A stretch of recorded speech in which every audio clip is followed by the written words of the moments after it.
بسم اللہ الرحمن الرحیم۔ السلام علیکم ورحمۃ اللہ وبرکاتہ۔ حضرت ابو ہریرہ رضی اللہ تعالیٰ عنہ سے روایت ہے، فرماتے ہیں کہ رسول اللہ صلی اللہ علیہ وسلم نے ارشاد فرمایا، مجھے کسی کے مال نے اتنا نفع نہیں دیا جتنا حضرت ابوبکر صدیق رضی اللہ تعالیٰ عنہ کے مال نے نفع دیا۔ سو حضرت ابوبکر صدیق رضی اللہ تعالیٰ عنہ رونے لگے اور عرض کیا، یا رسول اللہ صلی اللہ علیہ وسلم، میں اور میرا مال سب آپ صلی اللہ علیہ وآلہ وسلم ہی کا تو ہے۔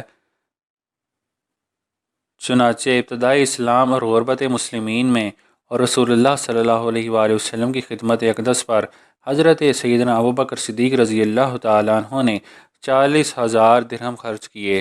حشام ابن عروہ اپنے باپ سے روایت کرتے ہیں، انہوں نے کہا، حضرت ابوبکر صدیق رضی اللہ تعالیٰ عنہ نے جب اسلام قبول کیا اس وقت ان کے پاس 40,000 درہم تھے، جو سب کے سب رسول اللہ صلی اللہ علیہ وسلم اور اللہ تبارک و تعالیٰ کے راستے میں خرچ کر دیے۔